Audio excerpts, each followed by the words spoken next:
Good morning, everybody. Happy 420.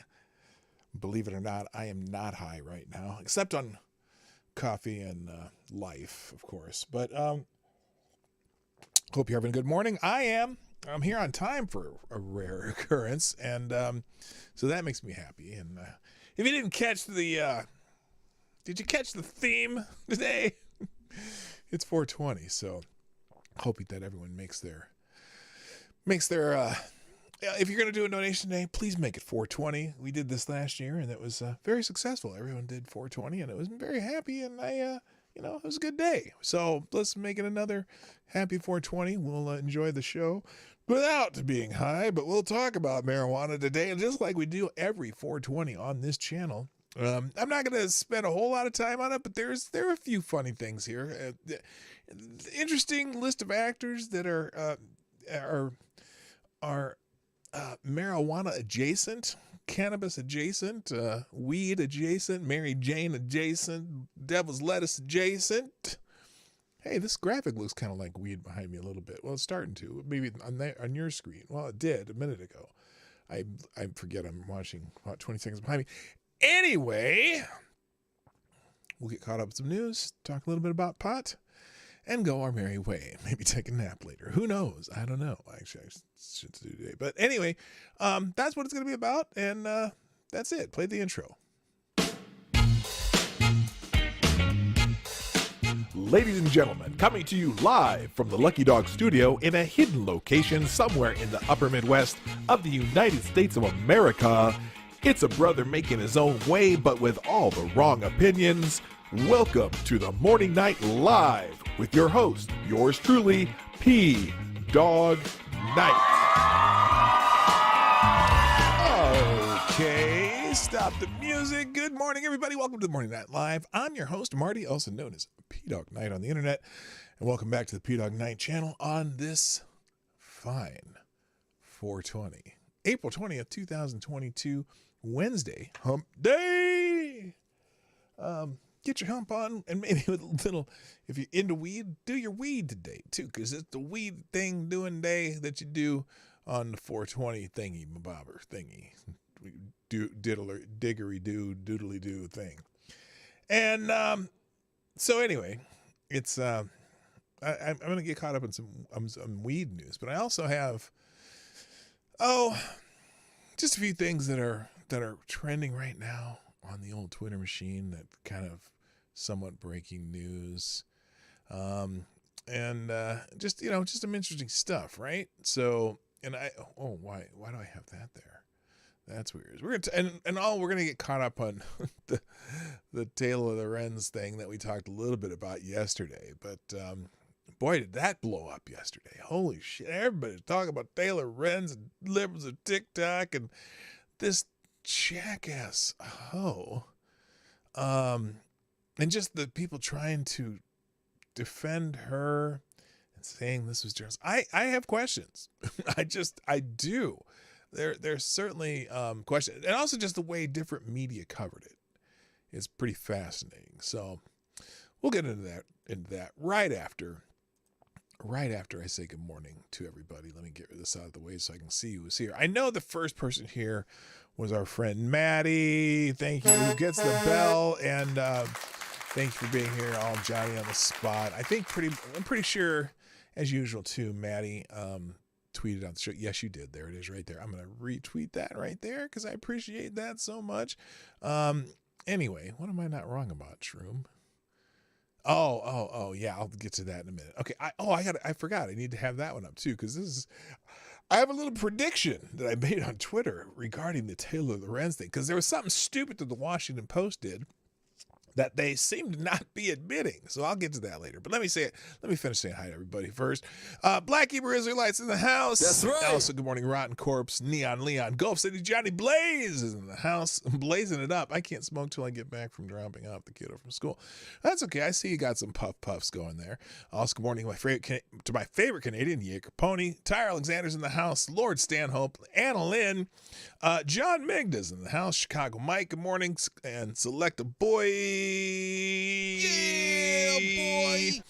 Also, good morning, Mike Savage, Blarg, Septus Wolf's in the house, Advocatus Diabli, the devil's advocate. And that's everybody so far, but people are strolling in slowly but surely. So, once you get in the room, make sure you put something in the chat so I know you're here and I can say hi, and as opposed to get high, because it's 420. Yeah. And I'm shilling for donations today. $4.20 if you can do it.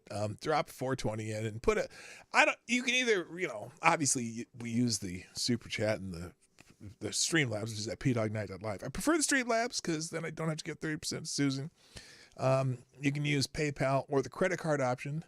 Again, the fewer services you use, the better, the less you give to other people. So if you use the credit card option, it's a little bit better than PayPal, which is a lot better than YouTube. But whatever. And if you can, great. If you can't, that's fine too. I get it, man. Inflation sucks. Times are tough. And so I get it. It's a free show and it's always going to be free.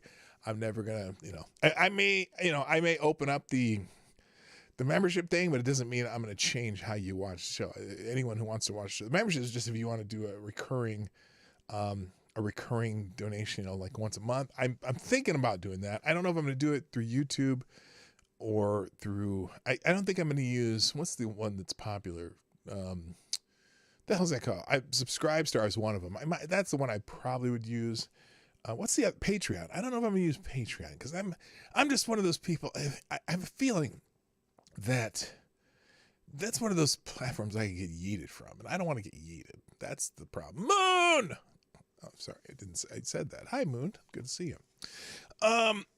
So anyway, did anyone else show up? That's it? Yeah, okay, that's it. Okay. So I'll figure that out. But the show's always going to be free. But today it is 420. So if you're gonna drop it, if you can make it a 420 today, because then we get to see Snoop dance around.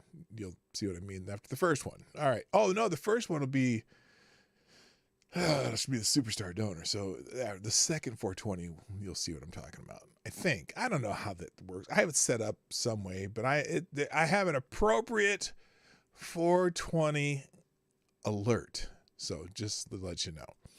All right, let's get into the news. Let's see, just before I do that. Oh, and share the stream. Thank you, Rotten Corpse, for retweeting the show this morning. I appreciate it. And of course, Maddie. Oh, I did retweet. Oh, I thought I retweeted Maddie already. There we go. Now I retweeted Maddie. Awesome. How's my morning so far? Well, my morning's fine and dandy. I got here on time and the show started on time. So that's always a good start.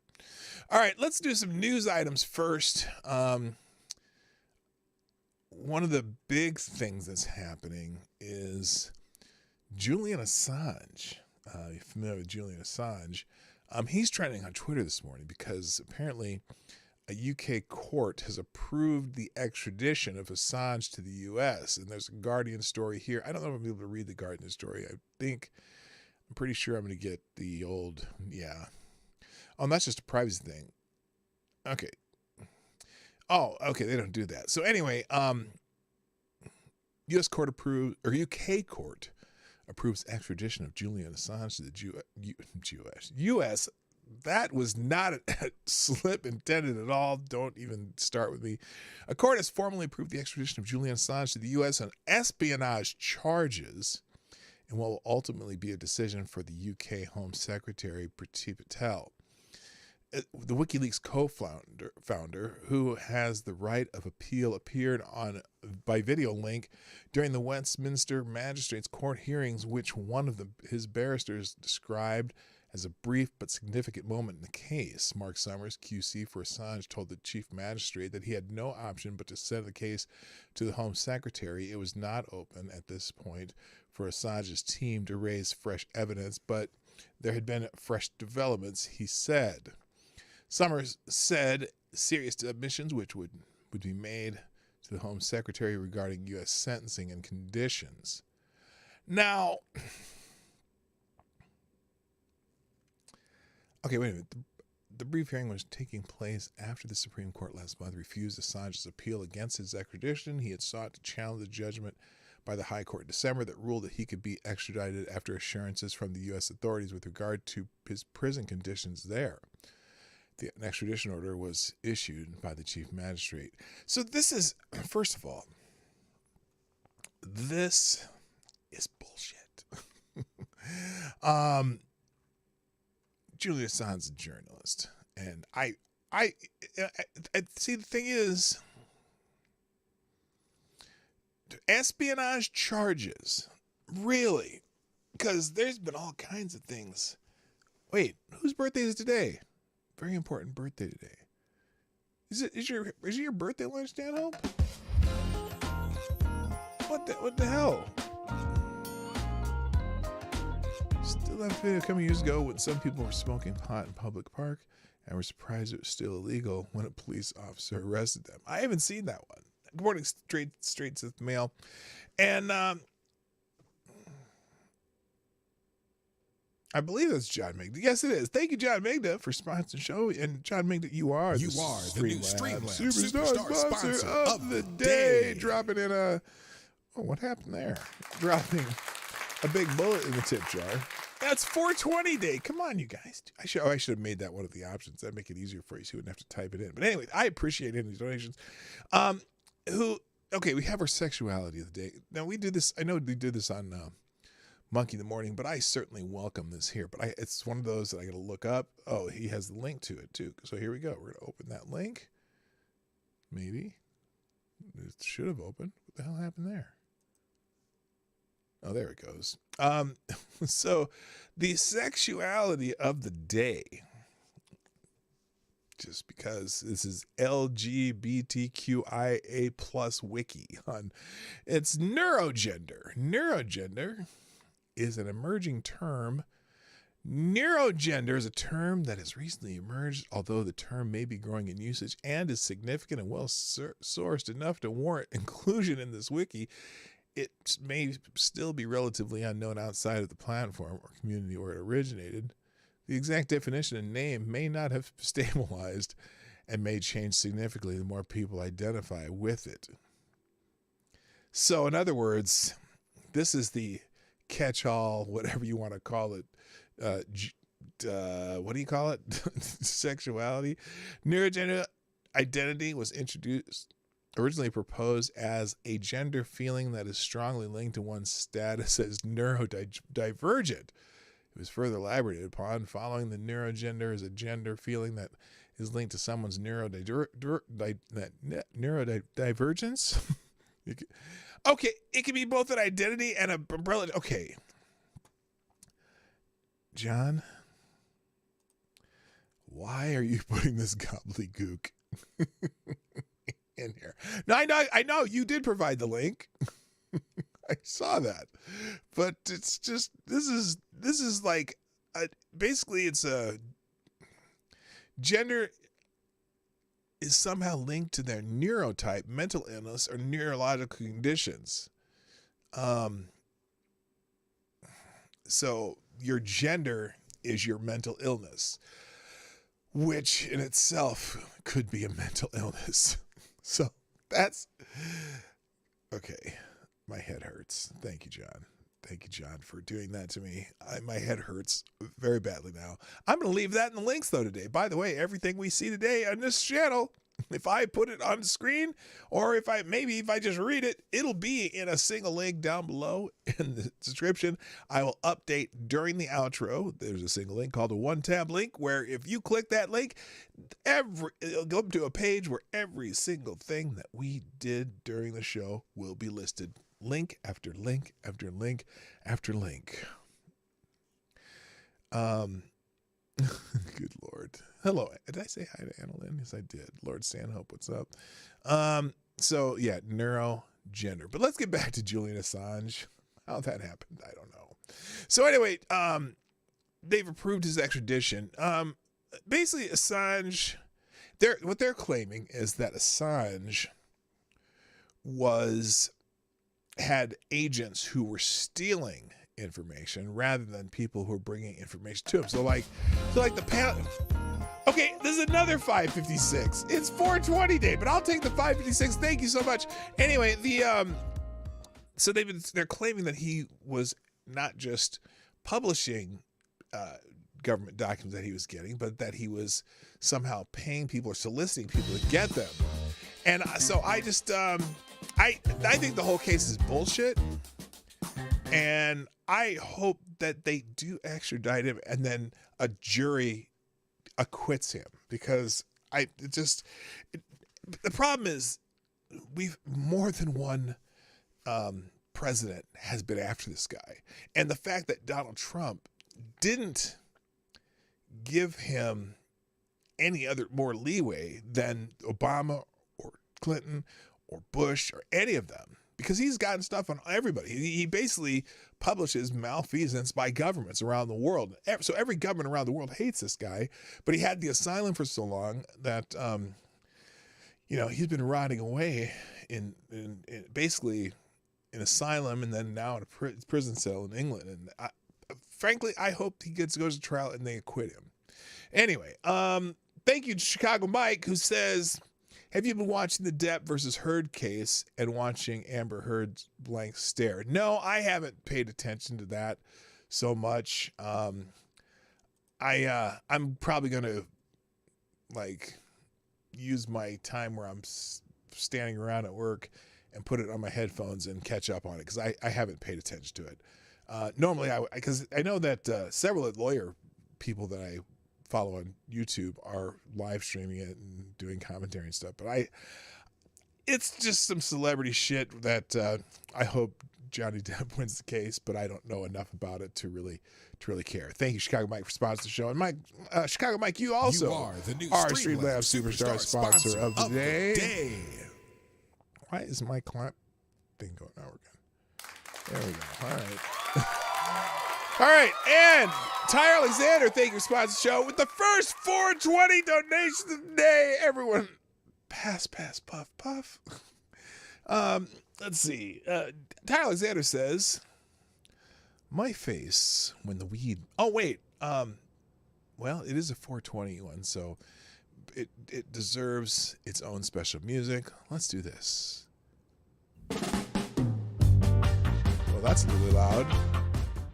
Let's turn that down a little bit so you can hear me. Ty Alexander says, my face when the weed man upped his prices is the same face Dawg Knight makes when I call out the fact that he's 100. Love you, Dawg. At least crack prices are going thanks to the government issue crack pipes. So that is that. Okay, that's our first 420 donation of the day with the appropriate reggae music. Thank you, Ty Alexander. Again, let's fix that thing going and get that going. There we go. All right, thank you, sponsors. So far, we're going to keep going here. Also in the news right now, Wimbledon is trending. Now, if you're wondering why Wimbledon's trending, wait a minute, why is it so over here? I'm going to move this way over there, because when I talk about her, that's when... hang on a second. Okay, there we go. All right, Wimbledon's trending, the tennis tournament, because apparently Wimbledon is not going to allow Russian players to compete this year due to the country's invasion of Ukraine. Yes, that will certainly stop the Russians from doing any more damage to Ukraine. That the certain Russian individual players who are on the tennis circuit and are some of the high level players in the world won't be able to play at Wimbledon. Well, that'll stop it. That'll surely do it. That's according to the ESPN. Washington Post says Wimbledon will bar players from Russia and Belarus. Oh, well, take that, Putin, from playing in the tournament according to multiple reports, because of Russia's invasion of Ukraine. The decision will affect two of the world's highest-ranked players. Here, if you want the Washington Post story, let's open that up in a new tab. Hang on, let me see if that one's even archived yet, and because I've already had my fill of Washington Post articles. Let's see here. Oops. Let's try that. Let's see if anyone's... If not, I'll just pick up another one. There's plenty of other places you can read the stupid story. Nope, it's in the queue still. Let's see. Does anyone even care? It'll be in the tabs at the end of the show. Unforced error. Oh, here's the out. Let's take Outkick's version of this, though. This would be interesting. They are probably going to be critical of it, is my guess, which makes, yeah, whatever. Unforced error. Wimbledon bans Russians from tournament. The annual Wimbledon tournament, one of 4 tennis Grand Slams, will be played without Russian or Belarusian players. Tournament organizers decided to ban the Russians because Russia's invasion of Ukraine, and Belarusians because of alleged ties between the Belarusians and Russian governments. Grand Slam, which commences the last weekend of June, is the first known tennis tournament to prohibit Russian and Belarusian athletes from competing. Top tennis organizations such as the WTA and ATP have allowed these same athletes to compete so long as they do not represent or show support for their countries. You cannot play unless you don't support your country. As it stands, Russian Daniil Medvedev, the number 2 men's player in the world, will be prohibited from participating. Is it just me? But who freaking cares if these individual players play? Are they going to come there saying with giant, remember Wham, the band Wham? They had the shoes, whatever. I don't remember what it was. They had those shirts with giant. Is Medvedev going to come there and play with a big shirt with giant black letters that says, fuck Ukraine or some shit like that? What is the point of this? These are individual players. They do not represent their government at Wimbledon. They represent themselves as individuals. Just so stupid. It won't do anything. But anyway, so the number 2 player in the world is not going to be able to play in Wimbledon. The Wimbledon decision comes on the heels of the Boston Marathon disallowing runners from Russia. Also stupid. And Belarus to show support for the people of Ukraine. And then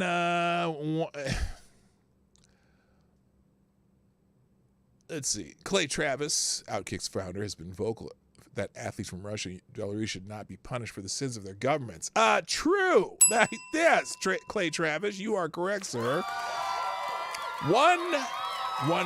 I 100 billion% disagree with the decision not to allow Russian and Belarusian runners to compete in the Boston Marathon. This is nonsense. First of all, we don't know what those runners actually think about the invasion of Ukraine, and they have no influence, arguably, at all on the decision being made by Vladimir Putin. So why should you hold them responsible for the decisions that are being made by the country? Because this is that shit they do. This is that shit Taylor Ding Dong Lorenz is trying to.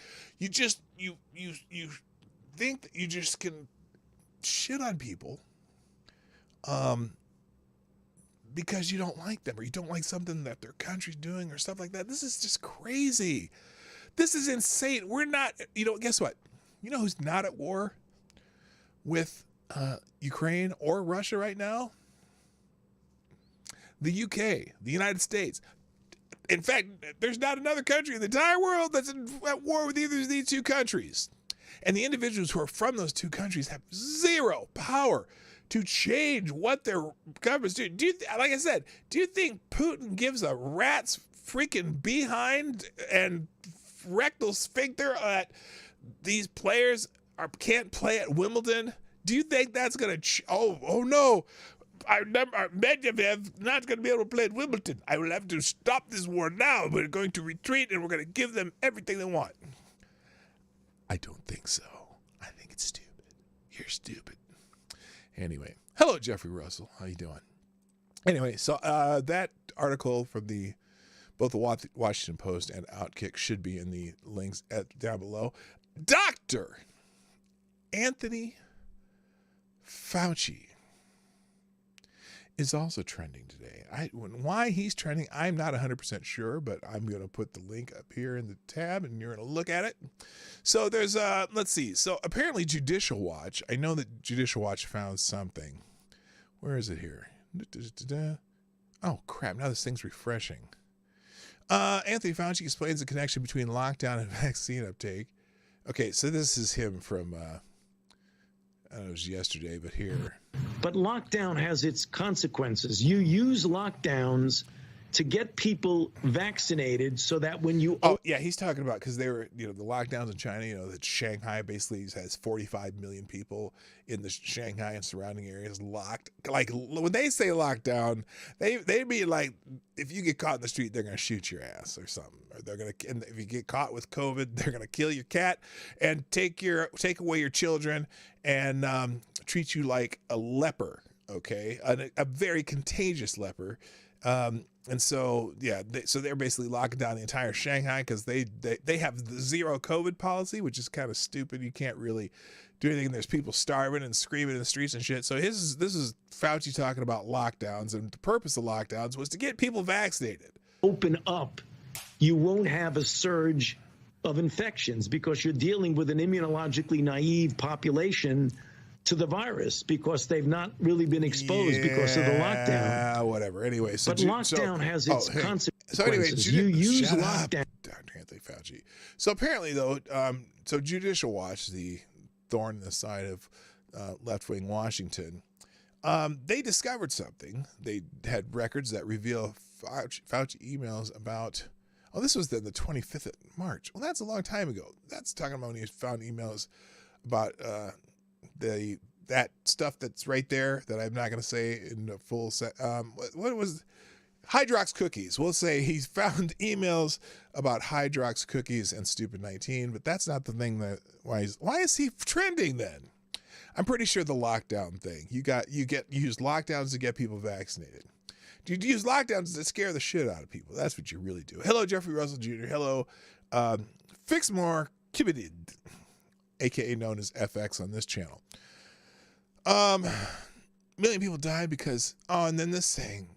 So Fauci lost Freedom 1. I think because of the airplane thing. That's why he's trending. And so Jim Jordan said Fauci lost Freedom 1, and where to this jackhole replied, 1 million people died because selfish snowflakes, assholes like you were too wimpy to wear a damn mask or get vaccinated. That's false. That is 100% false. Guess what? The results of mask states versus non-mask states, actually people in the mask states tended to get more cases of Stupid 19, and that's on average per capita. And so that's wrong. Okay, the data tells you that is wrong. This guy says Fauci is a hero. Oh, who saved millions of lives. Did he now?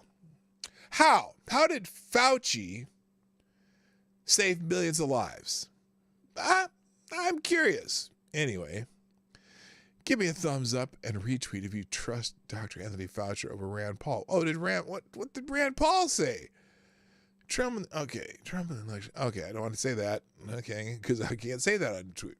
Be nice to see Joe Biden award Dr. Fauci with a Medal of Freedom. Fauci saved many lives.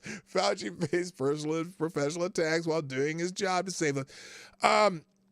Except when he lied about certain things that, like research in a certain country that shall not be named. China is asshole. And oh my God. There's oh my God. Fauci in Style magazine. Fauci lied about the efficacy of masks. Fauci lied about the efficacy of boosters. Fauci lied before Congress about finding the Wuhan lab. We cannot allow public health policy to be driven by the lies any longer. Fauci must be fired immediately. That's Dr. Simone Gold, a doctor, lawyer, warrior, founder of America's Frontline Doctors. Those are the people who early on were talking about treatment of the Stupid 19 when nobody else was talking about treatment, and a lot of them got lambasted for talking about various attempted ways to treat the disease, which now some of those treatments, i.e. monoclonal antibodies, became, very successful in certain states that used them. So anyway, used lockdowns to get people vaccinated. In an ideal world, this Fauci quote would be preserved as evidence for his upcoming trial. Now, let's just, we'll do a quick, that's April 15th. I don't need that. All right. So anyway, if you want to see what else, the reason he's trying to find. All right, let's move on. This thing isn't refreshing very well. Here, let's see. Maybe, there we go. I'll go to the top. Oh, and then I was on the top there of my tweet for the show. Anyway, all right, let's move on. Now, it is 420 today, and as many of you know, for whatever reason, I don't know. Does anyone in the chat know the origin of this 420 thing? I'm not sure. I know if I looked it up, it would tell you. But anyway, so people celebrate cannabis culture on April 20th, a drug that is legalized for recreational use in a growing number of countries and U.S. states. Happy 420 to all the, well, I don't know what that is. There, Seth Rogen, Snoop Dogg, and who is that dude? I know. Who, does anyone know who this dude? Oh, you can't see the picture. Who's the dude here with Snoop and Seth Rogen? Is that what the hell's his name? I should know this. Oh, good morning, legit low talker. Don't worry about a thing because everything's gonna be all right. Exactly. Thank you, Maddie, for sponsoring the show. You are fantastic with a 420, which is the preferred donation today. In fact, we're gonna see how many 420s we can get. Let's see. Oh, but it is a 420 donation, so I have to use the proper music on all 420 donations. So give me a moment here. All right, here we go. There we go. This is your friendly reminder that Fauci, F-A-U-X-C-H-I, the savior of all, is the same person who was an incompetent idiot under a certain man with an orange shoe. Yes, that is true, Maddie. And thank you for your contribution to the 420 fund. I appreciate you. All right, thank you very much. All right, so back to 420.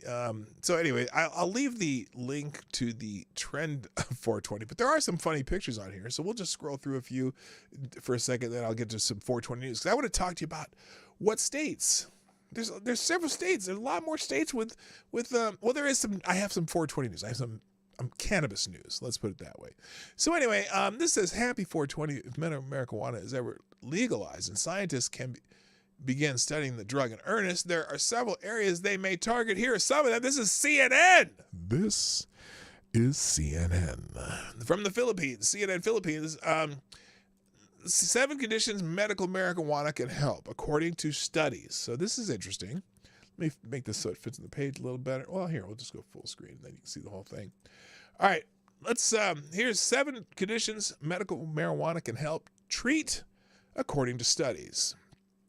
AIDS and HIV. In a human study of 10 HIV-positive marijuana smokers, scientists found people who smoked marijuana ate better, slept better, and experienced better mood. Another small study of 50 people found patients that smoked cannabis saw less neuropathic pain. So there you go. Good morning, Dogfather. What's happening? Okay, so there's one thing. Let's find another one. According to the CNN Philippines, Alzheimer's disease. Medical marijuana and some of the plant's chemicals have been used to help Alzheimer's patients gain weight. And research found that less than some of the aggravated behavior that patients can exhibit.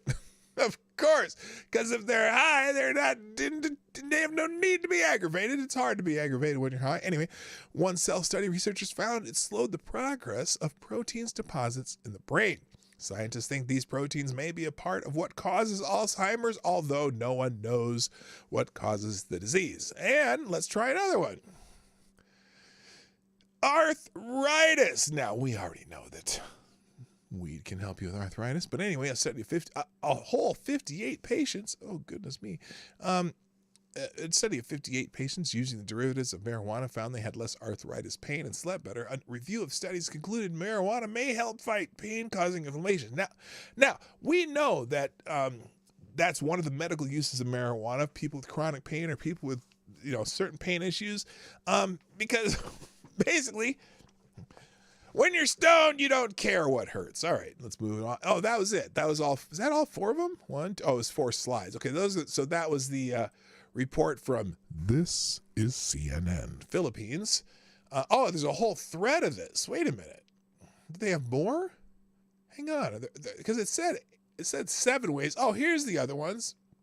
Okay, I knew there was more. Cancer. Oh, what the hell? That's not what I wanted to do. I want the picture. What the hell did I just do? No. Let's try this. There we go. Cancer. Animal studies have shown some marijuana extracts may kill certain cancer cells. Other cells studies show it may stop cancer growth. With mice, THC, a psychoactive ingredient in marijuana, improved the impact of radiation on cancer cells. Marijuana can also prevent nausea that often accompanies chemotherapy treatment used to treat cancer. Next, epilepsy.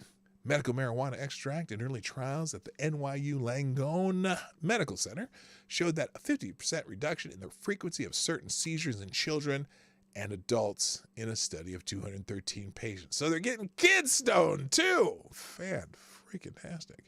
We need to get buying a few joints. Exactly, Tyre. The problem isn't me seeing pain, it's me feeling pain. Right, and sometimes marijuana can make you feel no pain, if you know what I mean. Next, chronic pain. Some animal and small human studies show that cannabinoids can have a substantial analgesic effect. People widely used them for pain relief in the 1800s. Some medicines based on cannabis, such as Sativex, are being tested on multiple sclerosis patients and used to treat cancer pain. The drug has been approved in Canada and in some European countries. Another trial involving 56 human patients, scientists saw a 30% reduction in pain in those who smoked marijuana. So there you go, Advocatus Diaboli, chronic pain, 30% reduction in chronic pain. Okay. And finally, multiple sclerosis, which one of our a friend that has that. Using marijuana or some of the chemicals in the plant may help prevent muscle spasms, pain, tremors, and stiffness, according to early stage, mostly observational studies involving animals, lab tests, and a small number of human patients. The downside, though, it may impair memory, according to a small study involving 20 patients. Gee, being stoned can affect your memory? I can't imagine how. Anyway, so there you go. There's the Philippines. I'm stoned, not stupid. Happy 420, my people. We encourage governments to sign the petition. Okay. Oh, what the hell? Oh my God. Look at this. Look at this. Check this out. Okay. Hold on. I got to stop this real quick. By the way, 420 donations all around.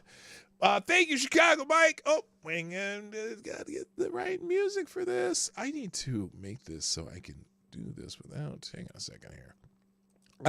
Wait. We got to see this. I want to show you this video, but I need to pause it. Hang on. All right. Let me. I'm gonna move this over here so that. Oh, that doesn't work. What the hell? How am I gonna do this? Let's do it over here. All right. Now, let me just get this right. Okay, here we go. Chicago Mike, thank you for dropping a 420 in the Tippus Jarus on 420 day. Mike says, happy 420, man. Is there a study where we see an increase in Dorito sales in a state where pot is legal? Well, Mike, let me answer your question. It is highly, highly likely. Thank you very much, Mike. Appreciate you, Mike. Thank you, sir. And thank you for dropping another 420 in the tip jar. All right.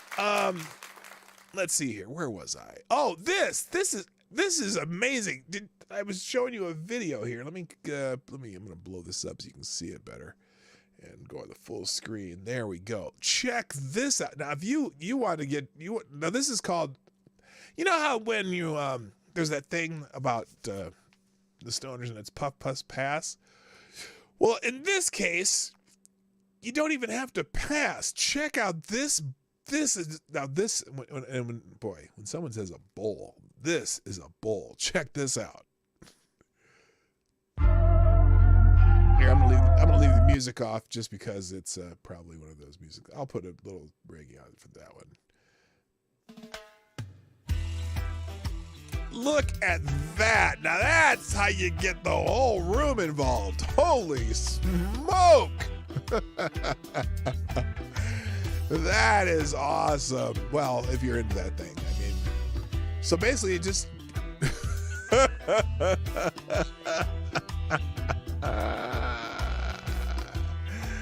all right, that is wild. Oh my gosh, isn't that crazy? Yeah, Doritos, Cheetos, Funyuns up 300% in the Midwest.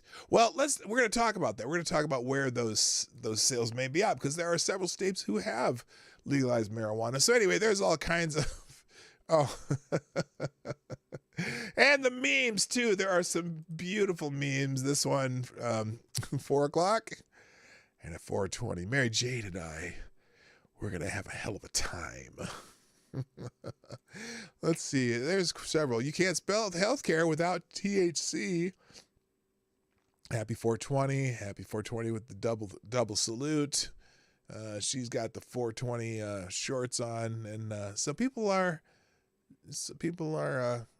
celebrating 420. So anyway, I'll leave that link to that up. Let's talk about 420 though, because we're some of those states where Cheeto, Tacky, and Dorito sales have probably gone through the roof. Here's a list of states that have legalized marijuana. Now, I find humor here that the picture they have here is of duly approved, soon to be on the Supreme Court, Kajani Brown Jackson. I almost said Jackson Brown. Running low, running on empty. Anyway, they have her picture here for some reason, and it says Kajani Jackson's profound impact as the first black. Okay, she has no profound impact yet. Anyway, nearly a decade ago has passed since the voters of Colorado and Washington decided at the ballot box to legalize the recreational use of marijuana, becoming the first Americans to be able to celebrate 420 in relative peace. Now, remember, still illegal federally, but they don't enforce it that heavily. By the way, Congress, I think the House of Representatives just passed a vote to leave the determination of the legality of the substance to the states, which I agree with 100%. I'm wondering if the Senate's going to be able to do the same thing. We hope so, but I don't know. And Biden, he'll sign it if they tell him to.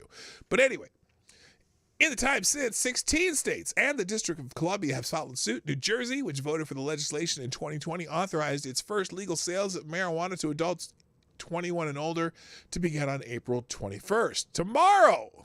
The day after 420. So they can't celebrate 420, but they can celebrate 421.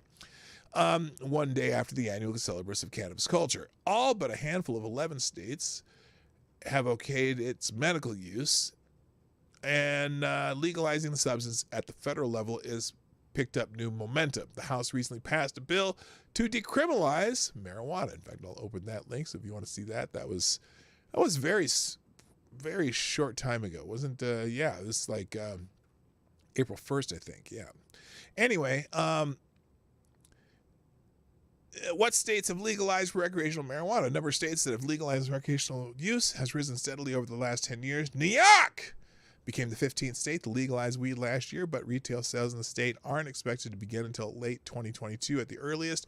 Every state on this list has authorized use of cannabis for medical purposes prior to full legislation. So here are the states: Connecticut, New Mexico, New York, Virginia, Arizona. These are going backwards in as far as when they were legalized, from most recent to the longest out. Virginia, Arizona, Montana, New Jersey, Vermont, Illinois, Michigan, California, Maine, Massachusetts, Nevada, District of Columbia, Alaska, Oregon, Colorado, and Washington. Which, what shocks me is that Minnesota's not on this list, because it's pretty liberal state in some ways, but in other ways it's weirdly conservative, but unfortunately Democrats still have a pretty strong hold on this. What states have legalized medical marijuana? Okay, all the states above have already done that, and the states below here, Mississippi, Alabama, South Dakota, Missouri, Oklahoma, Utah, Iowa, West Virginia, Arkansas, Florida, North Dakota, Ohio, Pennsylvania, Georgia, Louisiana, Minnesota, Maryland, New Hampshire, Delaware, Rhode Island, and Hawaii. Now, if your state has not been mentioned on this list, could you just put a 1 in the chat, because I don't know what states actually were missed there, and you'll know if I missed your state if you didn't hear it. But anyway, so those states have legalized The hell's going on down there? Legalize marijuana, Mary Jane, devil's lettuce, and all that stuff. So, all right. Now, also in marijuana news, this is just now. This just happened to show up today on Yahoo Entertainment, April 20th, 2022. Some celebrity stoners, because, you know, we love our celebrities in the United States. So they did this article on celebrity stoners. Now, I found some interesting with it. Now, obviously, the guy in the middle here, he's well known for being a celebrity stoner. Actually, the two on the right, I did not. Woody Harrelson, maybe I didn't. I mean, I guess I knew he was a stoner, but Snoop and Seth Rogen are prolific users and promoter of the green stuff that makes you lay back. But there were some interesting stories in this, so I decided to open the links just to let you know. Remember Robert Mitchum? He was an actor, right? He was he was in the original Cape Fear, Night of the Hunter. Anyway, actor Robert Mitchum is released from a Los Angeles County prison farm after spending the final week of his 2-month sentence for marijuana possession there. This was in the fall, in 1949. The fall of 48, Mitchum stars of the classics such as Cape Fear and Night of the Hunter was smoking a joint at a small party at the Laurel Canyon area of Los Angeles when detectives burst in and arrested him. Mitchum reportedly said at the time, "Well, this is the bitter end of everything. My career, my marriage, and everything. In fact, it wasn't really that bad." Mitchum was separated from his wife Dorothy at the time, but the two reconciled when she returned to support him through the scandal. And the public didn't mind much either. Rachel the Stranger, the first movie released after his troubles, was a box office hit. So he was served time. It doesn't say when it was, but anyway, so that's interesting. Woody Harrelson was on the cover of High Times at least 2 times a year. Oh, well, there you go. I didn't know that. Good morning, T-Ball, by the way. I just noticed you're in the chat. Marianne, remember Dawn Wells? Dawn Wells was arrested for marijuana in 2008. Perhaps they should have called her Mary Jane. A surprise birthday party for Dawn Wells, the actress who played Marianne on Gilligan's Island, ended with a nearly 3-hour tour of the Teton County Sheriff's Office and jail when the 69-year-old was caught with marijuana in her vehicle while driving home. Wells is now, this is back in, when was this? This was 2000. Okay, this is 2015. Oh, okay, this was 2015.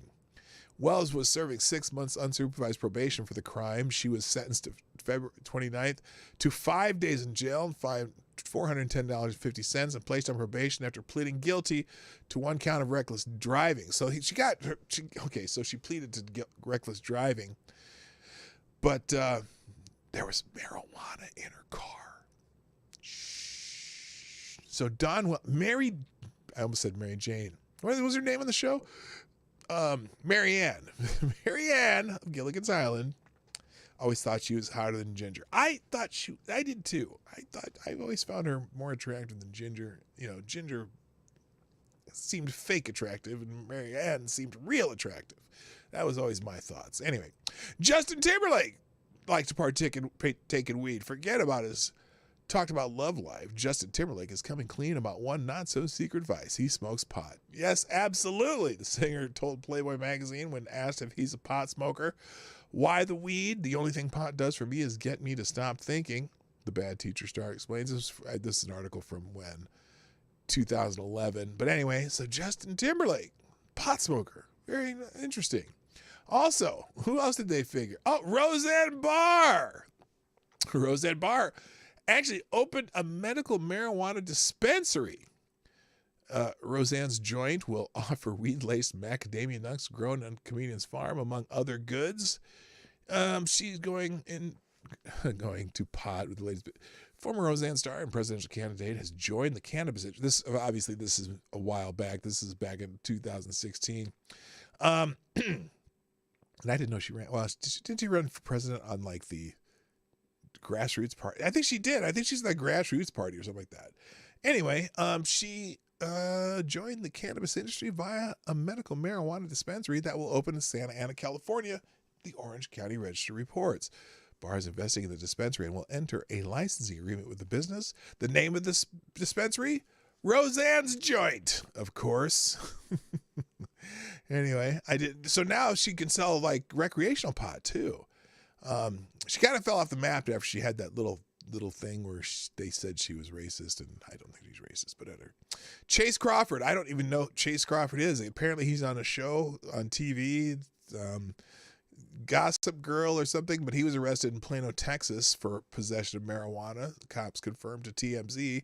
Crawford was bonded out of jail. He was arrested just after midnight for possession of marijuana under 2 ounces. The charge is a misdemeanor, which carries a 6-month maximum sentence. Okay, if you've ever watched an episode of Gossip Girl, put a G in the chat. Don't even know who that is. I know I've heard of the show, but I haven't known it. And then, of course, Seth Rogen. There's an article about him naming celebrities he's gotten high with. Now, this is from 2014, so I'm sure this list has grown immensely now that weed's legal in California. So anyway, he's taken a cue from Lindsay Lohan's School of Self-Promotion and naming names, but instead of listing his questionable sexual conquests, he's revealing the identities of his famous weed-smoking companions.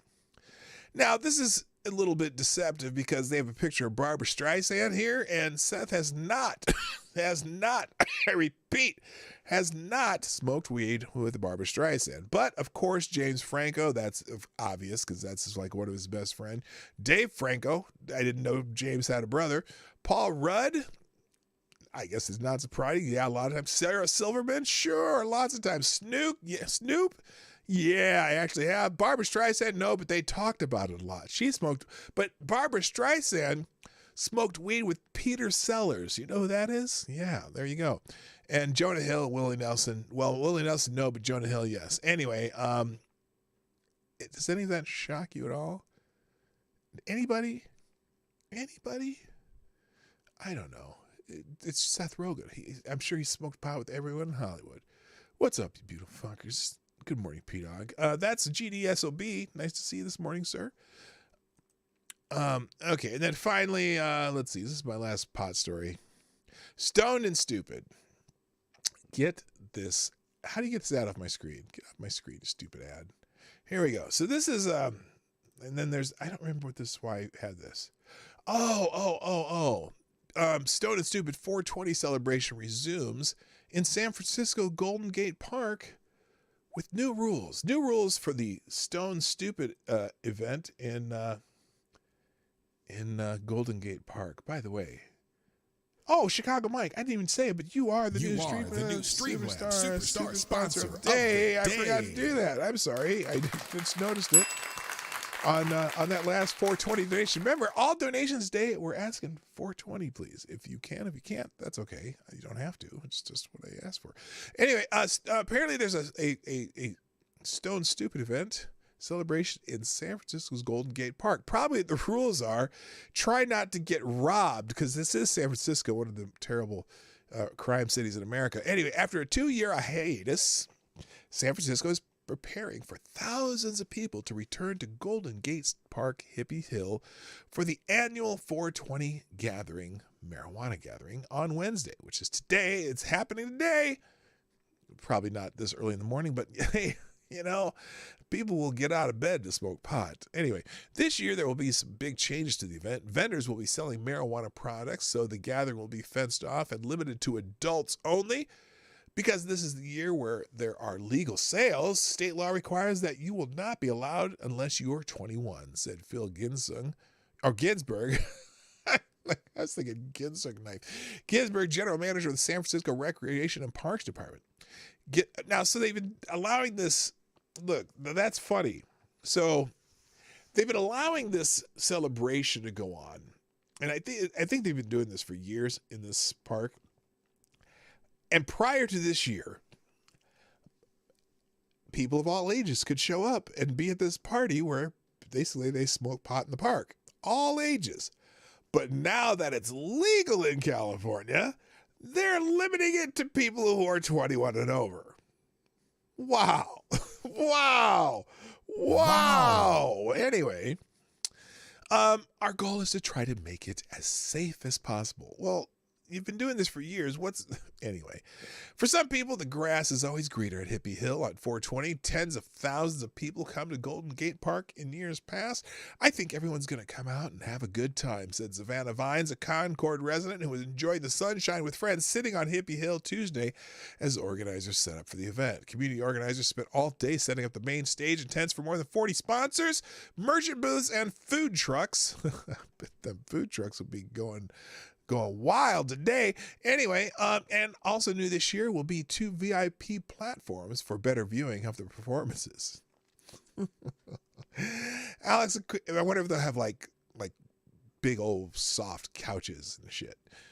Anyway, Alex Aquino, the organizer and founder of Sounds Bizarre Event, says this year will feature a special comedy tribute to Robin Williams. Aww.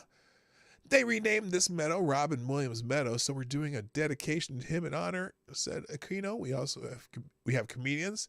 We have Jeff Ross. You know who Jeff Ross is? He's the dude that does all those the celebrity roasts. He's really crude, whatever, but he's funny when he does the roast. Anyway, Jeff Ross and Hannibal Buress. Wait a minute. Please tell me it's not that woman that did the show down in Australia. Hang on a second. We got to look up Hannibal Buress. Oh no, this is a brother. Okay. I'm just saying if it's this dude. Oh, he's funny. He's a good comedian. Okay, I'm going to say if it was that what's that really bad woman comedian that's not funny? Basically talks about her personal problems and nobody laughs. Anyway, somebody would have to know that. Rockhopper, what's happening? Maybe you could tell me who that is. All right. The Golden Tennis Centers nearby will be closed all day. The Cards Children's Playground, which is right behind the main stage, will also be closed because they want no chillins now that pot's legal. But when pot was legal, bring the kids, bring the family. Nobody cared. But now that pot's legal, you have to be 21 to be in this park today. Some years it's been a complete cattle call over here with people just not necessarily You know what? It's funny. This is so interesting. They start talking about people being lawless because when you know what? Not Amy Schumer, Hannah something. She's that terrible comedian that did this. I think she's Australian, and what is she? Hannah something? But she basically bitches about patriarchy and shit. Anyway, not Amy Schumer. Not Sarah Silverman. This is Silver. Look, as much as I dislike Amy Schumer and Sarah Silverman, I can take or leave, although I think she's goofy, right? They actually at least attempt to tell jokes. This was that really Hannah Gadsby. That's it. Gadsby. She's terrible. Real quick, thank you, Chicago Mike, dropping almost a deuce in the tip jar through YouTube Super Chats. It says, off to work, have a great day, all. Well, thank you, Chicago Mike. Have a very safe and productive day at work. We appreciate you, brother. Take it easy. And you are still the superstar donor of the day via Streamlabs. So there you go. Yeah, Hannah Gadsby. Oh, she's terrible. But anyway, let's see. So they're going to have comedians, and some years it's been a complete cattle call over here with people just not necessarily lawless. I mean, everybody just gets stoned and stupid, quite frankly, said Joshua Jennings of San Francisco. Because it's hard to be lawless when you're stoned. It's hard to be aggressive when you're stoned. I bet this will be a giant party, and there will be no fights because people don't fight when there's that's kind of the reason. I guess I don't mind. I don't mind. Not that it's not my thing. I don't like pot. I don't like the feeling of being stoned, right? But people who are stoned, it's like they're not going to get in fights. They're not going to drive aggressively because, in fact, they tend to drive slower when you're stoned. I just think it doesn't bother me that much. Anyway, this organized fencing gathering is a little bit more commercial than what cannabis meant for people in the community, said Mallory Parks, who says she's traveled from Mammoth Lakes to attend the 420 gathering twice before the pandemic. San Francisco Recreation Park staff said that in years before the event was officially recognized, the park staff and neighbors faced problems with parking, sanitation, and trash. Well, they are a bunch of stoned people, so I can understand that. For years, people left this place a dump, and it was really depressing, said Ginsburg, adding that his crews often spent days cleaning up afterwards. Well, now it's a officially sanctioned event, and they probably pay for people to clean shit up. So anyway, and I mean shit literally and figuratively. All right, let's move on. Did I have any more pot stories? I think that's it. That's all my pot stories. All right, so we're going to finish up talking about that crazy bitch. Okay, neurogender. Oh, God. Oh, wait. Why do I have two of these open? Let's turn that one off. So this whole Taylor Lorenz thing that everyone's talking about, right? The Washington Post put out a statement. Was it yesterday? Or was it this morning? It was yesterday afternoon. This is the Washington Post statement. Maybe I'll try and make that larger. There we go. Let's do it this way. So Cameron Barr, senior managing editor from the Washington Post. Does anyone know the Taylor Lorenz story here? Where she doxed the creator of Libs of TikTok, right? Okay. And she was soliciting people, telling them that, well, I'll get into it in a minute. Let me give you this Washington Post statement regarding Taylor Lorenz. From Cameron Barr, senior manager editor, who I think might have been high at the time that he wrote this post. So here's what I'm going to do. I'm going to add some appropriate 420 music for this because I believe the man was completely stoned when he wrote this.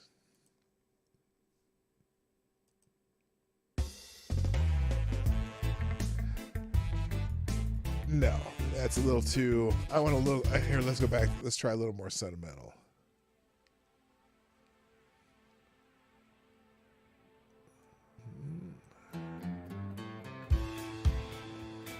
Taylor Lorenz is an accomplished and diligent journalist. Excuse me, I can't do it with the music because I'm gonna take this off the screen for a second because I'm just gonna read it. Taylor Lorenz is an accomplished and diligent journalist whose reporting methods comport entirely with the Washington Post's professional standards.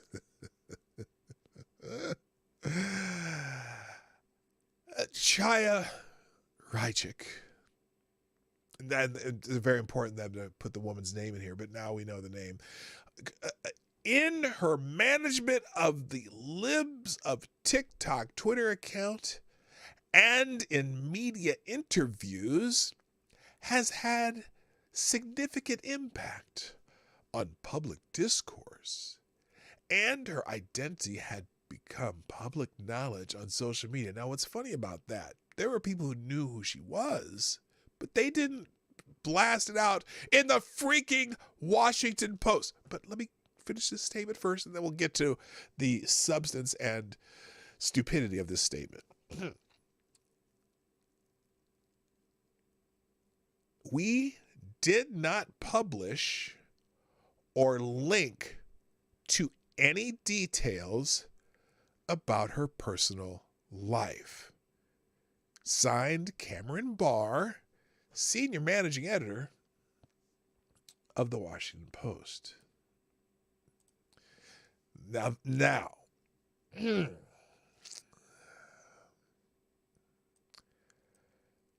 that is, at least that last sentence, that's a lie. Bald-faced lie. And there's plenty of people showing the receipts. plenty of people showing receipts on this. So, for example, I'll just scroll down here. Here's our friend Scribe Light. We know Scribe Light. Scribe Light, right here. Never did what? Here it is. An account in search of a voice. A big break from Joe Rogan. Chaya Reichchick has been working as a real estate salesperson in Brooklyn. I'll just stop right there. Do y'all see this where it says real estate salesperson? Now, what is that when it's blue like that? When it's blue like that, what could that mean? What could that mean? What could that mean? That's called a link. Now, the link is not active, obviously. This is a screenshot of the link. But that link was a link to her real estate license, which included her full name, her personal address, and I think somewhere in there might have even been a phone number. In the original story, here it is. Ian Mile Chong says, in the original article, before the Washington Post edited it after publication, contained a link to Libs and TikTok full name and personal address alongside a real estate license and a real estate license number and her employer details. It was a link. A link. There's no notice of retraction either. There's no notice of retraction. Thank you, Robin, for subscribing to the channel, by the way. You're brand new. If you're here, say hi in the chat if you're here, by the way. Thank you for subscribing to the channel. She published a link of the person's home address, and the editors removed it after they got just trashed. In fact, here it is. Here's another. Here's side by side. Here it is. There's the link. And then later, this is archive.org. Now, here's the problem. I don't know if they're just fucking with people. Because now, and here's it without the link. They took the link out. Now, there's no way that if they wrote this article that they did not intentionally put a link. This is Taylor Lorenz, who loves doxing people. Thank you, Robin. Happy 420 to you, too. There's no way that just happened by accident. You can't add a hyperlink to someone's real estate licensing and or employer with their home address and full name by accident. That was done on purpose. Now, I think, let me just go into I wish I had my tinfoil kufi handy, but I don't. My tinfoil hat. If I was a tinfoil hat type person, I would think that maybe not only did they do it on purpose, but they also didn't update their story on purpose when they edited it out. And I think what they did, because here's what's going to happen. I'm making some predictions about this whole thing. My prediction is that now that people are showing them that they actually did do it with archive link, now people who really want to find it, just all they have to do is go and find an archive link to the story, is my guess, because the old link is still in the archived link. And so it's incredible. Archived link, original published article before the Washington Post removed it, contained a link of Libs and TikTok full name, personal address, alongside a real estate license number and employee details. And a lot of people are pointing this out. So now all they have to do is say, well, you're the ones who pointed to the archived link where they can still use the link. They use different definition of personal info. They always have. Oh, I'm sure they do. And also, let's talk about the other part of this sentence, which cracks me up. So they said, Taylor Lorenz is an accomplished and diligent journalist whose reporting methods comport entirely with the Washington Post professional standards. I hear a clown coming. Really? Now, a couple of people pointed this out on Twitter. I'll leave this page up. So does telling a source you're being implicated as, now remember, this is by the way, what this Taylor did, In fact, I'll go to Libs of TikToks who wrote this out. Taylor Lorenz harassed an account yesterday with a similar name. In a desperate attempt to fish for information, she threatened the account that they will be implicated as, quote, starting a hate campaign against LGBTQ people if they don't respond to her. Now, this is apparently something she said at 8:23 a.m. Hi, so-and-so. Because what they did, she messaged a person on Instagram with a similar name to the person that she was doing research on. A similar name, not her, it was the wrong person. Hi, so-and-so, I'm just following up here. Listen, does this sound like, now again, let me go back to, this is important to me, so I just want to read this one more time before I read what she wrote to this person. Taylor Lorenz is an accomplished and diligent journalist whose reporting methods comport entirely with the Washington Post professional standards.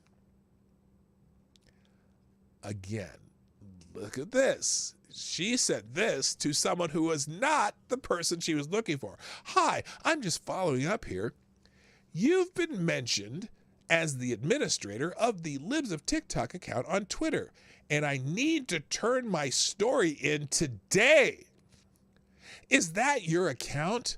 Please let me know as soon as possible, because you're being implicated as starting a hate campaign against LGBTQ people. If you're unaffiliated with the account, I want to be sure to set the record straight in the story. If it is your account, I'd love to speak to you about it. I'm on this phone number. If you want to give me a ring, let me know. I hope to hear from you. Now, let's talk about professional standards here. Let's start. First of all, so she sends this claiming you're being mentioned as the administrator of Libs a TikTok account. By who? By Taylor Lorenz. Okay? And also, she claims that you are being implicated as starting a hate campaign against LGBTQ people. By who? No, I'm writing a story saying that you're being implicated as starting a hate campaign. I'm the one implicating it, right? That's what she's actually doing. And then here's the other thing that really, really gets me, because there's a couple letters like this. I'm going to show you another one. I'm following up here. You're being mentioned as the administrator of Libs TikTok account on Twitter, and I need to turn my story in today. Now, I'm curious. Okay, and she did this with another person. In fact, she did this with Christina Pushaw, who's the, I think the press secretary for Ron DeSantis, about the same story, and said kind of a similar letter saying, "Oh, you're somehow affiliated with this, and I need to turn my story in within an hour. You have an hour to reply." What exactly made this story so urgent that she was only giving a person that she thought was the administrator of Libs of TikTok a single day to comment on the story? Clearly, this is not an urgent story, because this is not something that's it has no time sensitivity to it at all. She's doing I guess, community interest story that has no time. It's not like, oh, I hear you're going to, shoot President Kennedy tomorrow. I need to get a word with you on this story before I write it, because time is of the essence. It's not a story like that. It's Libs of TikTok was there yesterday. Libs of TikTok be there tomorrow. Libs of TikTok be there next month. Unless, of course, Taylor Lorenz's purpose of this is to create such a backlash against Libs of TikTok that they get banned not only from Twitter, but also from society, like many other people. Like they're trying to give her the Alex Jones, right? To get all the payment processors to drop her, to get all her social media kicked off of all social media. That's the purpose of this. This is Taylor Lorenz. She's a garbage human being. I'm just saying, she is complete and utter garbage. But why would you, if you're doing a story and you're doing some in-depth reporting, again, what did they call her? They said, this guy said, what? Taylor Lorenz is an accomplished and diligent journalist whose reporting methods comport entirely with the Washington Post professional standards. Now, let's think about this. A journalist writing what they feel is a very important story that really doesn't have a time limit because you know, why exactly, if you're trying to be a diligent journalist and accomplished, of course, why are you contacting the subject of the story at the last minute? At the last person you contact, you don't attempt to, are you saying you're not going to attempt to, you will not attempt to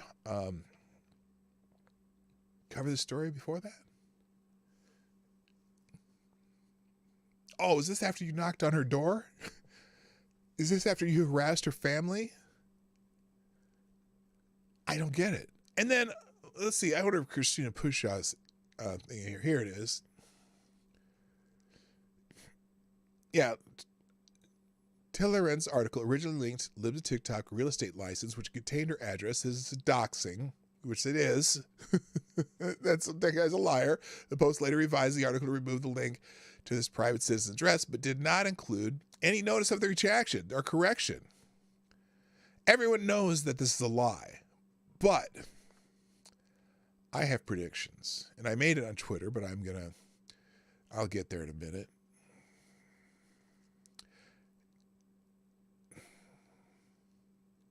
Oh, and this is Taylor Lorenz. Oh, this is so sad.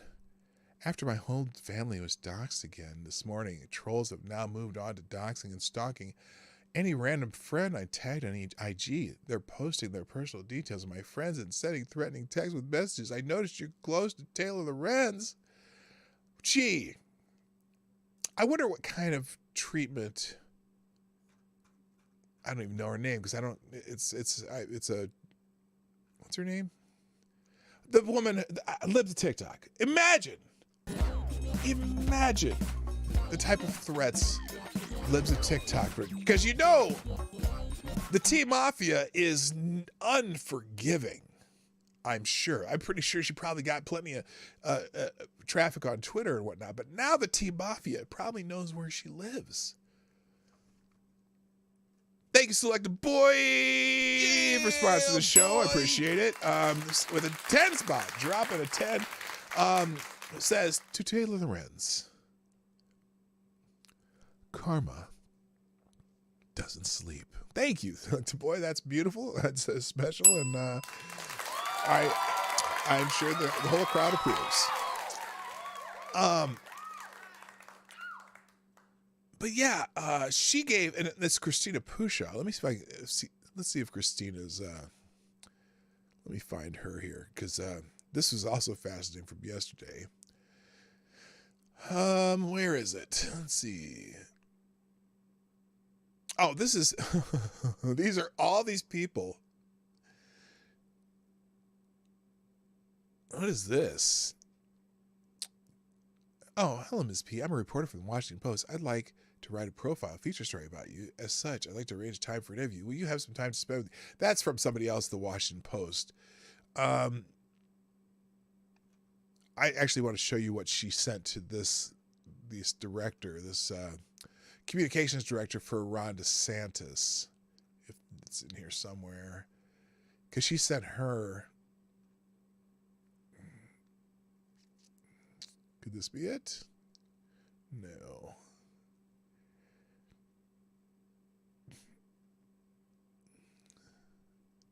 Okay, I don't know what this is. Those raise a concern on my account that's making them look bad. Wait a minute, I gotta see this. Let's just check out something on Liberals' ticket. So here it is. Liberals, this is Babylon B. Did a funny. Liberals raise concerns about account that's making them look bad by just, I'm assuming by just reposting what they say.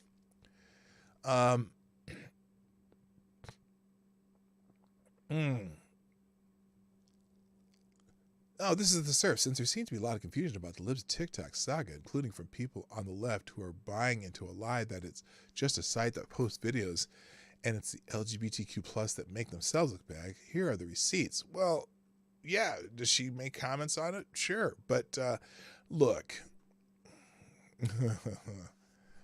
I may check that one out later. One of the teachers targeted by libs of TikTok and subsequently sent death threats by the account's followers was Oklahoma Tuno Tyler Wynn. He then lost his job. The video he was targeted over was just telling LGBTQs rejected by their parents that they're loved. I've seen that one. Is that the guy? I'm thinking that might be the guy, the trans man that was telling his kindergartners about about being trans. I don't know. I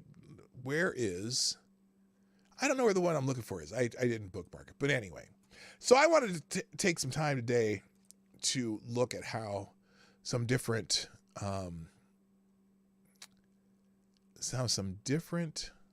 media outlets were looking at this story.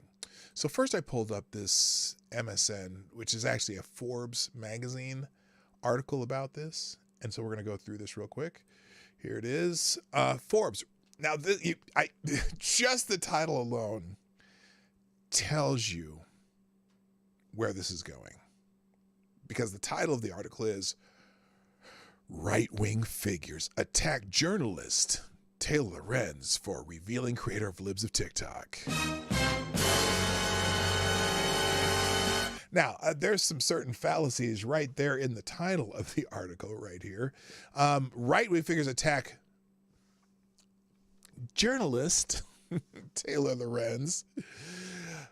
Top line, a host of right-wing figures, including Fox News personality Tucker Carlson, took aim at Washington Post journalist Taylor Lorenz on Tuesday after a reporter uncovered the creator of Libs of TikTok, a Twitter account with more than 500,000 followers. Well, it's over 700,000 followers now because she's been gaining followers left and right since this started happening. Now, I'm not sure if she's still active, but, well, she is still active. Anyway, that shares anti-LGBTQ content and becomes influential in conservative media. Now, that alone is fascinating. That shares anti-LGBTQ content.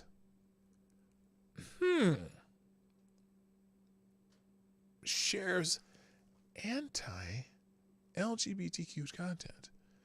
You know what she does? Libs of TikTok. Here, let's go find Libs of TikTok. We're on Twitter. Find Libs. Libs of TikTok. Okay, let's look at some of this anti-LGBTQ content that she shares.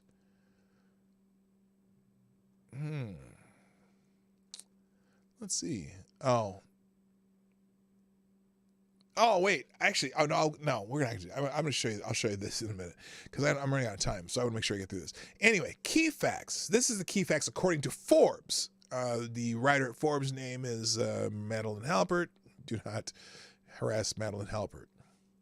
Lorenz published a story Tuesday morning that revealed New York real estate salesperson. Now they're using the name. You can tell if they, because some articles don't use the name, but they're using her name, Chaya Raiknik or whatever it is, created Libs of TikTok, a social media account that has been promoting a host of right-wing figures, or been promoted by a host of right-wing figures. Now, this is fantastic, who she considers right-wing figures. Right-wing figures like podcast host Joe Rogan, host of right-wing figures, and frequent Fox News guest and journalist Glenn Greenwald. Oh my God. Those are the two right-wing figures that they mention. Interesting. This account, which operates on Twitter and other social networks, often shares videos posted on various platforms by LGBTQ people. Wait a minute. Didn't they say more than 500,000 followers that shares anti-LGBTQ plus content. But this says shares videos posted on various platforms by LGBTQ plus people. So do our LGBTQ LMNOZ plus minus 3/4.5 people post anti-LGBTQ content, or does the content speak for itself? If you know what I mean. And mocks them in the captions, including several videos of teachers reposted to Twitter and one video of a young trans child reposted to YouTube with a caption calling the situation child abuse. Libs of TikTok frequently promotes the narrative that young Americans are being groomed into homosexuality and transgenderism, and Lorenz, whose beat includes covering online culture, she's a vulture, noted that the account has called on followers to complain to schools and run for seats on school boards and advocate for policy changes. Oh my God! The content has been amplified by TV personalities like Carlson and Laura Ingraham, and also found fans among conservatives such as Christine Pushaw, Florida Governor Ron DeSantis' press secretary, who Lorenz wrote in her story once claimed Libs of TikTok offered inspiration for a new Florida law that limits classroom instruction on sexual orientation and gender identities, which critics have dubbed the Don't Say Gay law. So, and that's funny because she originally was claiming that Christina Pushaw was affiliated with Libs of TikTok, and Christina wrote back to her, you mean I follow the account? I didn't say that this was the impetus for the Florida parental rights bill. Sorry, you're lying. Anyway, and then they mentioned that let's see. Content shared by the account has made its way into the political arena on other occasions as well, including when a lawmaker in Nebraska repeated a false claim once pushed by Libs of TikTok that a school in Michigan was installing litter boxes in bathrooms for students to identify as cats. After a story was published, I think that might have been a Babylon Bee article. Again, come on. After a story was published, Lorenz was targeted. After her story was published, Lorenz was targeted by right-wing figures like Carlson, who said on his show Tuesday night Lorenz was working for the deep state and leading an intimidation campaign designed to shut down a highly effective Twitter feed. Well, it's kind of somewhat accurate. I don't know. Some conservatives also accused Lorenz of harassment for knocking on Rychek's door, as well as doxing, a form of cyberbullying in which people maliciously publish sensitive or identifying information about someone, though journalists pointed out knocking on doors is a standard part of the reporting process, and that the Libs TikTok account was originally registered publicly in Chaya Rychek's name. But they didn't post her link to her home address in the Washington fucking Post. You crazy assholes. Come on. Hello, Kathleen Von Westbrook. Add the ungun anti-humor. I don't know what that means, but welcome to the show. And if you're here and you like what you see, or if you don't like what you see, if you want to argue with me, I welcome people who agree with me, and especially those who don't agree with me, to join me in the show. So click the subscribe button and all that shit. Let's see. Pishshot tweeted on Tuesday that the post was being used to intimidate and dox private citizens who try to protect kids from left-wing degenerates, and Donald Trump Jr., the son of the former president, called Lorenz a psycho in a tweet. That's spot on, Donald Trump Jr. Thank you, Selective Boy, for another sponsor, yeah, 420. Boy. Oh, no, that's a 5 spot, but 420, for this 420, Purple Cloud can be another new name for weed. Okay, Purple Cloud. I've never heard of that one, but thank you for sharing. Sharing is caring, and appreciate your sponsorship and contribution to the show. All right, so anyway, Lorenz and Libs of TikTok did not immediately return requests for comment. Now, it's so funny. So this is the part where they talk about Cameron Barr, the Washington Post managing editor, who completely lied. Washington Post senior managing editor Cameron Barr defended Lorenz's reporting in a statement.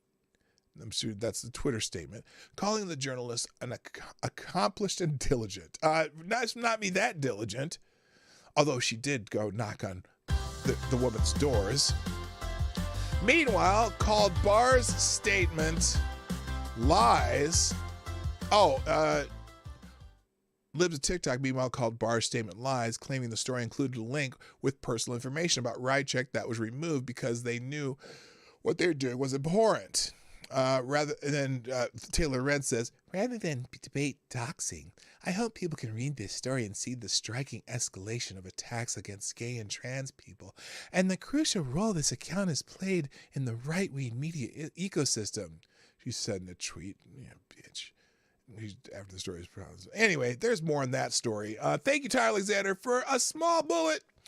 And who says, remember, P-Dog, it's righteous and noble when we do it. It is vile and evil when you do it. If Rogan is right-wing, are you so far right you just blew past Pluto? Well, yes, I am in another galaxy right if Joe Rogan is if Joe Rogan is right wing, and Glenn Greenwald. Now it's funny.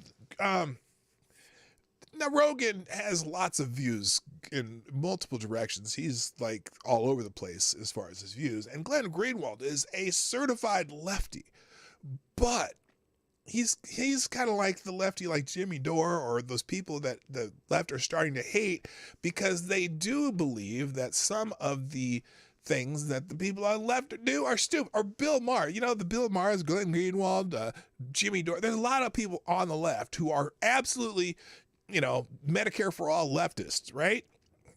Government will save the world, leftist, right? But they don't also, they believe in free speech and they don't like the bullshit. And this is some of the bullshit. Pulling out 4 pigs in a blanket, 12 more getting golden brown, oven ready for pineapple upside down cake. Oh, stop it, Kathleen, I'm hungry now. Okay. Anyway, so back to real quick, so we got to get out of here. I'm just going to show you some things that Libs of TikTok has posted that has been funny about this. And there's a couple other stories. I got the Washington Examiner article, the New York Post article, also Yahoo News from the Hill article, just how Washington Post defended that stupid, crazy who, and just talking about the food. So there's several articles you can read, but I just want to show you some of the hypocrisy of Taylor Lorenz. So in a recent TikTok, and courtesy of Libs of TikTok, who do I even follow? Yes, I do follow Libs of TikTok. I followed Libs of TikTok after the story broke, even though I see her stuff all over the place, and I am going to go. Plus, you can support her by following her on Substack, I think. Well, she has libsoftiktok.com, where you can go there. She started a Substack, and we'll be posting some exclusive content for subscribers there. It's the best way to lend support and stay connected. If she gets banned from social media, she will never be silent, she says. But anyway, this is fascinating. This is Taylor Lorenz. Where is that video? She posted a video of Taylor Lorenz talking about... here it is. In a recent TikTok, Taylor Lorenz explains why it's bad to engage in a doxing campaign of an individual and shares her horror at media revealing a full name without getting comment. It's incredible. Here it is. A bunch of people are asking if I'm going to write about the West Elm Caleb story. No, I'm on book leave. I can't keep writing pieces for the New York Times. I literally do have a lot of deadlines. But journalists who are writing about it, please speak to people with experience in online harassment. I'm not gonna lie, I've been pretty horrified by a lot of the media coverage of this. A lot of people are just aggregating some of the cruelest commentary online and whipping it all up into a news story with absolutely no comment from Caleb or nuance about the situation. The top story on Google yesterday was literally this House Beautiful story that doxes Caleb, puts his full name in the story, zero comment from this man, After this whole article gleefully encourages this online harassment and doxing campaign, they literally use him to sell West Elm furniture through affiliate links. Amazing. Once again, commercializing a harassment and doxing campaign. A Washington Post. I think the media needs a total wake-up call in the way that they cover online harassment. I work for the Washington Post. And reporters should be adding nuance, not just piling on. Okay, so interesting. Now, she's just piling on from what other people said. Now, there's another one here. Hopefully it's close so I don't have to look for it too far. Where'd it go? Well, maybe not. Here, let's hear how Tucker does it. He has, here's 14 seconds of Tucker Carlson. Taylor Ince is not a reporter. Apart from whining about herself on television, she has no skills. She couldn't do a weather forecast in a rainstorm. She's not a journalist. Okay, so there's Tucker, and then also, I think this is here. We'll do 30 minutes. We're gonna finish with 2 minutes and 34 seconds of Tucker. So I just have to ask, because I'm really interested, why do you suppose the German government wanted to shut down your Twitter feed? Oh, this is from when she interviewed well, I think that what I'm doing is very effective, and I think that a lot of people wanted to shut me down. They wanted to intimidate me into silence, and unfortunately for them, that's just never going to happen. Oh, this isn't on the... I'm grateful to hear that you're not intimidated. Okay, anyway, I'm not going to do that. I don't have time for that. This is when she was on Tucker Carlson. This is not the one I was looking for. But anyway, but we all know that she's a cry bully. And some people support the cry bully because, of course, again, she posts things that other people already post. Does she have commentary on it? Yeah. Is she allowed to have an opinion on it? Yeah. I think so. And so she needs to shut the fuck up. I'm sorry. That's all I got to say. Ladies and gentlemen, before you do anything, before you click another link, before you click an arrow, please click the like button. And if you like the show and you're new here, hit the subscribe button, hit the bell so you get notifications and all that stuff. That'll remind you in the outro. Speaking of the outro, during the outro, I know a lot of you like to leave before the outro, but I do have links to everything that we've covered today, and they will be in a single link in the description down below, which I will update as the outro is playing, and then I'll just click, hey, it's done updating, and you can check it out if you want to find any of these articles for yourself. And I did leave the trends up so that you can look through those if you'd like, and that'll be it. So, ladies and gentlemen, it is definitely time for me to go. Appreciate you being here. I'm here Monday through Friday, 10 o'clock Eastern, 9 o'clock Central. Hit the share like button, share the stream before and after, put a comment in the comment section if you are watching the replay, and thank you to all our sponsors today, the generous sponsors on 420, including John Migda, Chicago Mike, Tyre Alexander, Maddie, Select a Boy, and that's everybody. And Chicago Mike, you are the superstar sponsor of the day. Thanks, everybody. Time for me to go. My name's P. Dawg Knight. And I'm out of here. Bye-bye. Have a great day. Hey, this is P-Dawg Knight, and thanks for watching today on the P-Dawg Knight channel. If you have an observation or remark you'd like to make about this video or my channel, I absolutely welcome you to write it in the comment section down below. I really look forward to hearing from you. And before you go, if you like what you saw but you're not already subscribed, please make sure you hit the subscribe button and definitely click that bell that pops up afterwards so you'll be notified when I post new videos or when we go live. I broadcast my live show, The Morning Night Live, Monday through Friday at 10 o'clock Eastern, 9 o'clock Central. A special thank you to all the supporters of this channel who share our videos on social media and who make donations through Streamlabs, YouTube, Venmo, and Cash App, which are all linked in the description down below. Thanks again, and until next time, I'm P-Dawg Knight, and I'm out of here.